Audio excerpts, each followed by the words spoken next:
बघा राजांनो, हे क्वेश्चन, असे क्वेश्चन TCS IBPS पॅटर्न मध्ये खूप वेळेस येतात आणि या क्वेश्चनला खूप महत्व आहे. तर बघा, रवी जर त्याच्या 2/7च्या वेगाने गेला रेग्युलर स्पीड पेक्षा, तर शहर बी ला 30 मिनिटं उशिरा पोहोचतो. नेहमीच्या वेगाने प्रवास केला असता तर त्याला किती वेळ लागला असता? 2/7 हा आताचा वेग आहे, राईट आहे. म्हणजे त्याचा पहिल्याचा वेग कोणता असणार? हा जो खाली दिलेला असेल तो पहिल्याचा वेग.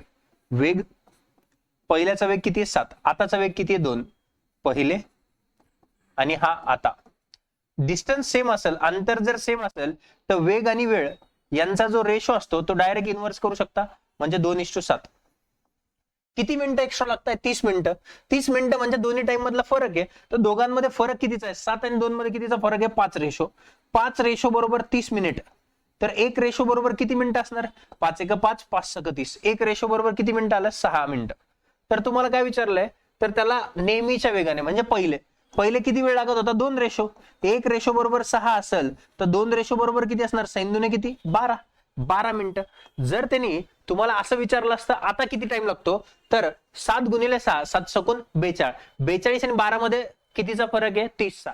म्हणजे क्रॉस व्हेरीफाय पण करता येतं. असेच क्वेश्चन बघण्यासाठी चॅनलवरती नवीन असाल तर चॅनलला शेअर आणि सबस्क्राईब करायला विसरू नका. धन्यवाद राजांनो.